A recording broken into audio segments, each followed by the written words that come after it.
Alrighty, good morning, good afternoon, good evening. My name is Brian Looney. I've been here at BMC in Control and Support, wrapping up my 13th year. Today we're going to talk about AFT protocol configuration. We're going to kind of dive in deep about the protocols and how these affect your network, or I should say how you can configure your network for the most success. And we're going to start off with a little bit of review of what the AFT is. We're going to step through the protocols and how they communicate, as well as what configuration options we have within the software. So for those of you that already own AFT, you got a good idea of what it does. For those of you who don't, it is actually it's a control module that adds onto the agent that allows you to transfer files via an FTP server.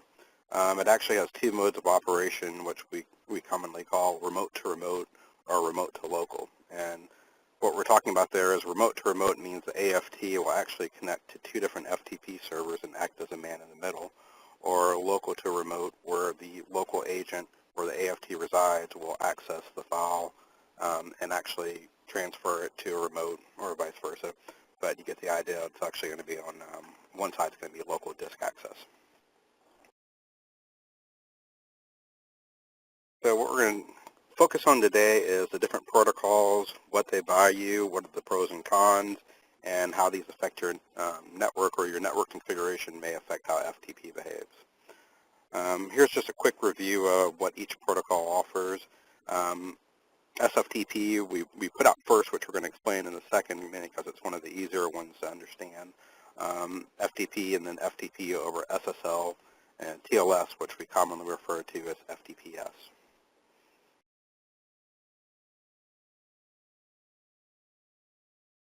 I'm also, before I get into this, I'm going to say this is available via PDF when we're done, because I think there's a lot of information in here, and you'll probably want to review it from time to time, especially when you start to deal with outside vendors or new AFT configurations that you want to test out. With SFTP, it's a pretty straightforward protocol. When you actually initiate a connection to an SFTP server, that all happens over one TCP port. So from the standpoint of network communication, this is pretty easy to handle. You either get there or you don't. Once that port has been opened on the firewall, you don't have a lot of issues at that point as far as with connectivity. So this is also does get you supply security, so that your password and your username are encrypted, so that if anybody does have access to the network wire, they're not able to retrieve that information. With FTP, it's a little bit different, a little bit trickier. FTP actually has two different modes of operation. We have active and passive. What active means is the client, which is the AFT in this case, is going to reach out to the server. This is commonly port 21, but whatever port they may put the FTP server. This is actually called the control channel, and this is where commands are sent, such as when you tell people to use binary, or you want to set things, actually set passive, which we'll get to in a second here. How this works is in active mode, the FTP client, in this case the AFT, actually opens another socket, and then the server talks back on that socket when it delivers data. So when you do a directory listing or you transfer a file, regardless of which direction it's going, it's actually going to be the FTP client who opens the connection. If you're actually looking at the data that's going across the control channel, you'll actually see this command come across that says this port 172.28.204.46.215.211. What this actually is this is the IP address and the port number. The first four octets are the port number, and the last two are the actual port. And you can calculate the port just by multiplying the first number times 256 and adding on the second. This gives you a good idea of basically what you're looking at as far as firewalls.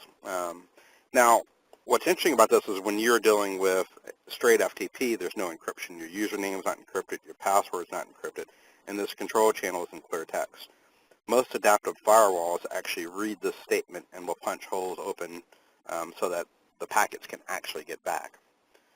A lot of network admins don't really care for this type of configuration, and they're going to enforce that you use passive. So how passive works is the control channel is still the same. We connect, we do all of our login and then we send a command and we actually say passive. At this point, when you want to transfer a file, what's going to happen is the FTP server is going to open a port. And if you look down here on the bottom, you can see this. We're entering passive mode. The FTP server gives its IP address, and then it gives a port. Now, one of the things that's interesting about this is the FTP server is going to send the IP address as it knows itself. If that FTP server happens to be behind a firewall where it's being network address translated, but the FTP server is not aware of that, it's the firewall's responsibility to update this IP to match what you would actually, the IP address you would use to get to it. If this is improperly configured, you may see something like a 10 IP come back, and it may be like a 10.1.1.1, which you're not going to be able to get to when you're talking to an external vendor. The FTP does actually have a configuration setting that we call use substitute IP address. And what this does is it actually takes the IP address we use to reach the server and uses that in place of the IP address they pass back. And at that point, we're really just looking at the port. All right, FTPS, which is FTP over SSL. It is very similar to FTP. All the communications take place the same way. The only difference is we've added a secure layer, SSL. Now, SSL actually has two modes of operation. They have explicit and implicit. Explicit is just that. It means that once we connect, the first thing we're going to say is we're going to do an off TLS, and this is going to negotiate encryption so that when we pass the username and password, that data is encrypted. Now, this actually encrypts the control channel immediately, and then that's how you see that the your username and password are secured. If you sniff the wire, you're going to spend a lot of time looking at a bunch of bits that don't make any sense. Implicit is a little bit different. It's a method that was originally derived for all SSL communication. It's actually been deprecated by the IETF, Internet Engineering Task Force, for those that are working on their acronyms today. This method is not used so much anymore, though you'll commonly see that some servers are still out on port 990. It was actually designed to be an SSL wrapper so that the OS would handle all SSL communication, and then it would pass it off to each individual service that was requested. So if you actually requested an FTP, the SSL wrapper would take care of that and then pass it off to the FTP process to handle the transfer. We do support both of these methods. You just need to understand that which one is required by the connection that you're trying to establish. So, a lot of data, and this right here is a little decision maker that we've put together that we hope really explains how this works. It seems a lot of times the cases that are open are people are trying to figure out what settings do I need, because if you look under the advanced settings of the AFT, you'll see quite a few things about options that are available. So we're going to step through this real quick. The first question we have is, does the connection involve a firewall? If the answer is no, once you enable SSL, you're pretty much done. This means it's actually going to default to an active connection. It's going to be the client opening the port and the server sending to it. Next question is going to be, does the connection support clear control channel? Okay, when I went through the demonstration earlier, or the slide earlier, we talked about there's a control channel. You'll commonly hear that referred to as a command channel by some. The control channel is where you're actually doing your directory listing. It's where the ports come through. Clear command channel actually tells that once you've done your username and password, we send over a UCCC command, and now the control channel is actually unencrypted. Now, we've already done the username and password, so that was secured. The beauty of this is that firewalls can now read the port commands, the passive command, and know which ports is actually open. So once you enable UCCC, clear command channel, you should be done with your configuration. You still want to check for a network administrator because it may be a case of where they don't open incoming sockets, so you're still going to have to use passive in your environment. If the FTP server does not support CCC, the next question we're going to have is we need to make sure that, the AFT is actually able to handle incoming connection. So is the AFT out on a DMZ, or is it in a location where it can accept incoming packets where the FTP server can reach it by its host name? If it can, you can just leave it as the active setting. and things should work fine. If we're in a case where your admins are not going to allow direct access to that, which is pretty common, then we're going to start looking at passive. And if the FTP server supports passive, enable it. And now we're back to that question of, does the FTP server actually push back the proper IP or not? You can use a program like FileZilla or our AFT and debug, which we'll commonly ask for, will actually show the passive command come back. And we can compare that IP to the one that was used to reach the host. And if we see they're different, and we're also receiving the error message that failed to create data channel, then we know that this is the case. We're not able to actually make a connection over to there. So it's either going to be a configuration issue from a firewall not having the outbound port, or the IP that the server is pushing back is one we can't reach. If they do not support passive and your AFT is not in a DMZ where it can be reached, then we're going to have a little bit of a problem here. We're probably going to have to start looking for an alternate solution. And this is actually a limitation of the protocol itself, not so much the AFT. You're going to have to either look at running SFTP or placing a machine out in the DMZ, or working with the vendor to see if they can support passive or CCC so that firewalls can adapt. Now there's one other last piece of configuration we have to do in using SSL, and that's picking our security level. By default, the security level is set at 2. And what this means is that when we receive the certificate from the SSL server, we don't validate that the certificate is indeed valid. And they call this the process of certification. We just accept that the certificate is valid and go on about our business. If you are looking to validate and you do need server authentication, then what you're going to need to do is import the CA, the Certificate of Authority chain, into our key store. This is done using the SSL CMD utility, which we're going to give a demo of here in a few minutes. So that's security level 2. Do you need client level authentication? And the answer is no. You can go to security level 3. Once you've installed the certificate, the CA certificate, then we can validate the certificate and move on. If the FTP server does require client authentication, which some of them do, then we're going to have to go to security level 4. And this means that we're going to push the certificate that's stored in our key store that identifies the AFT over to the server. Now, when you receive the AFT, there's actually a demo cert loaded, and we've supplied the CA that is actually sitting inside of the directory we're going to take a look at here in a few minutes. And you can hand that to the vendor, and they can verify our cert. But for security sakes, you probably want to generate your own certificate or purchase a certificate. And this is actually documented in the admin guide about how to generate a certificate signing request. And once they've signed that certificate, you can put it back in the key store and configure the AFT to use that. So Control-M stores its SSL information off of the data SSL cert directory within the agent. There's an aftkey.kdb, which is actually a key store that contains all of our certificate information into one file. It's actually a little secured flat file database so that we can retrieve the pieces we need and keep it in a fashion where it's a little bit more work to get at it from a security standpoint. We have a utility, SSL CMD, that's used to manage this key store. The default password is CM for AFT. All certificates that are to be imported need to be in an X509 base 64 encoded format. You typically see 2 formats, the X509 base 64 and the base dir. There's not too much that uses base dir I'm aware of outside of some Microsoft products. So base 64 is that traditional, when you look inside of the file, you see a begin certificate, a hash, and the end certificate.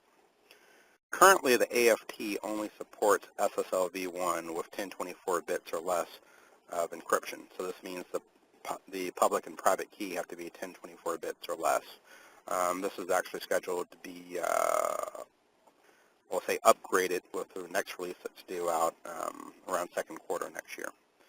So now we're going to take a step through and look at the certification process that's used to verify that certificates are properly configured.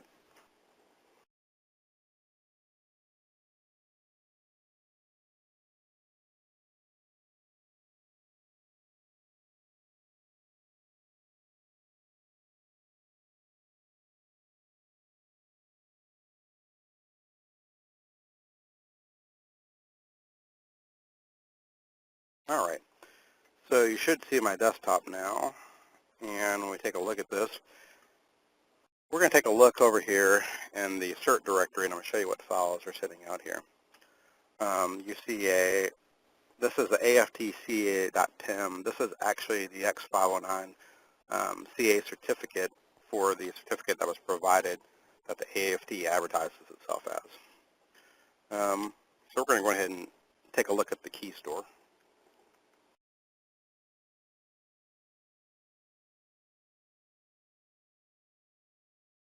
This is the CM4AFT password.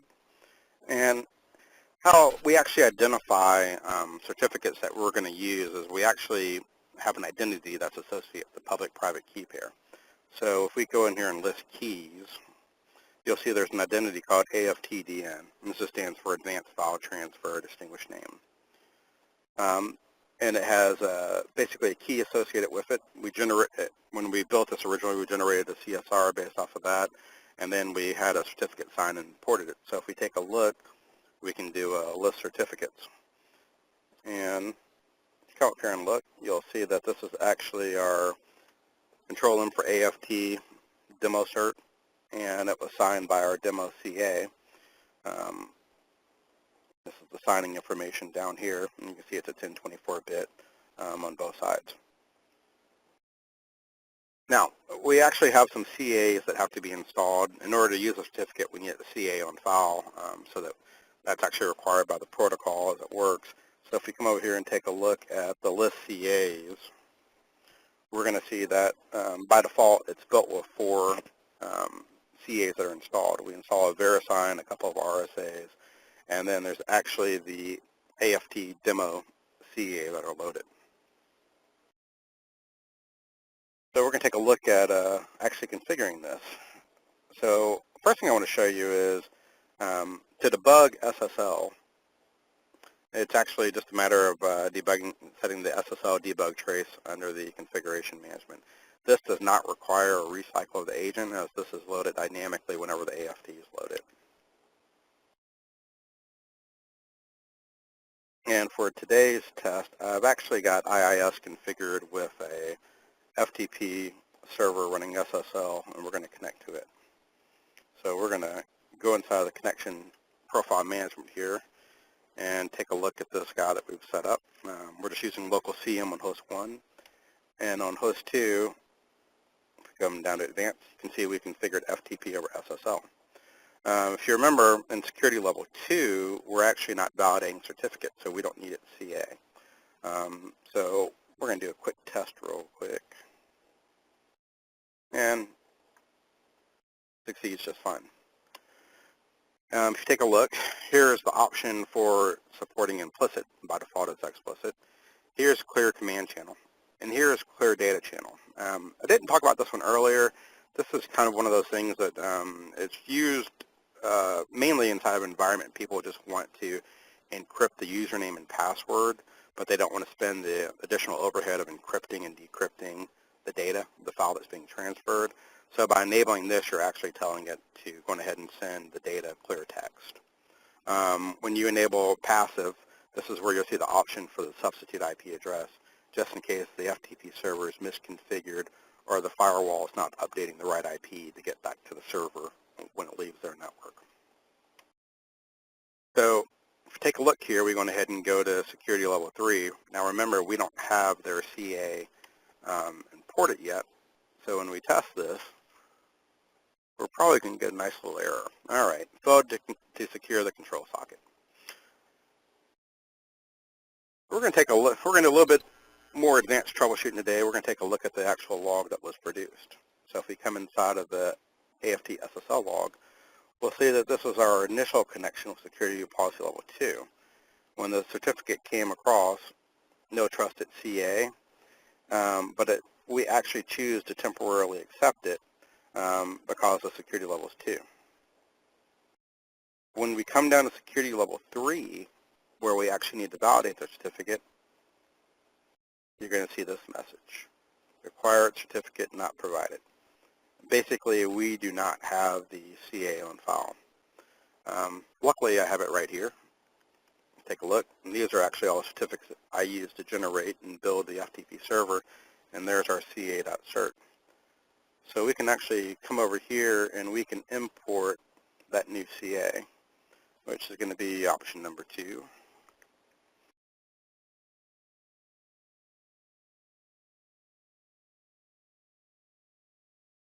All right, and if we take a look, we can actually come over here and do a type. And this is that usual hash you see when people start talking SSL, or as I say, a lot of characters that don't mean much. And you can see these two will match up. So now we have actually imported that CA.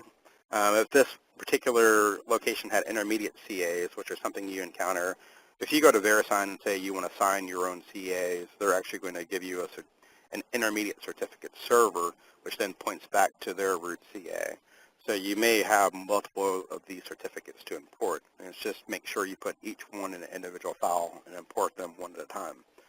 So if we come over here now and we do a list CA, we're going to see we have a new one in there with my email address, and this is the one that I generated. So if we take a look, we can actually view that CA, and that was number 1.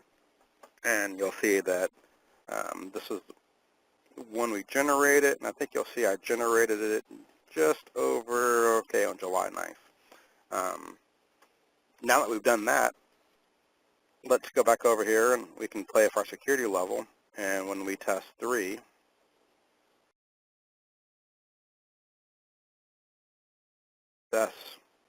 and we actually also set it up so that we can go ahead. At the moment, IS is not validating our certificate. It's just accepting it, just like we were in security level 2. So I can go ahead and test, but it's also set up to accept the SSL certificate from the AFT. You do need to talk to the admin because some people will actually fail a connection if you send this, and their configuration does not make it required, or explicitly says don't accept it. So take a quick look here. Let's go look at the new log.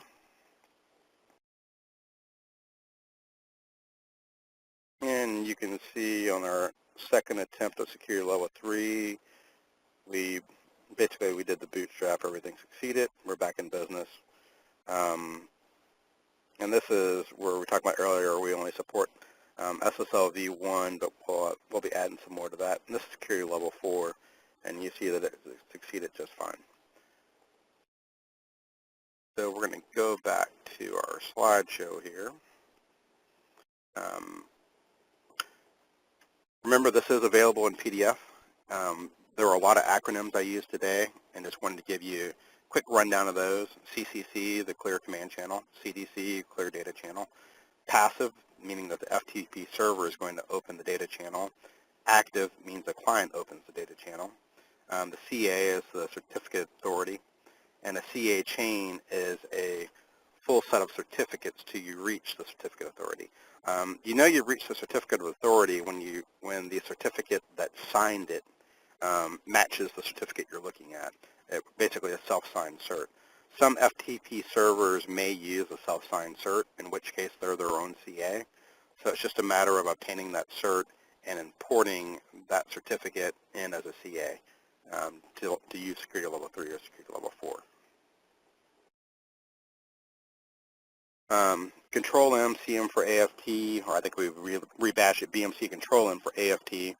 7.0 Fix Pack 1 is the latest, and there's the number designation. The latest manual is the AFT 7.0, which is available under the AFT support page, login support. I think you have to log in, go to product documentation, A through Z, BMC for Control M, AFT version 7, and on the bottom of the page you'll see the documentation. Also put a link in here to take you to the Connect with Control M for SFTP, which actually went a little bit more in depth on SFTP about how to configure key-based authentication.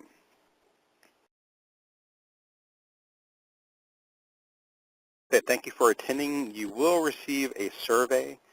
Please take the time to fill these out and let us know what you want to see, because we review those and that's how we determine what we're going to make our next topic.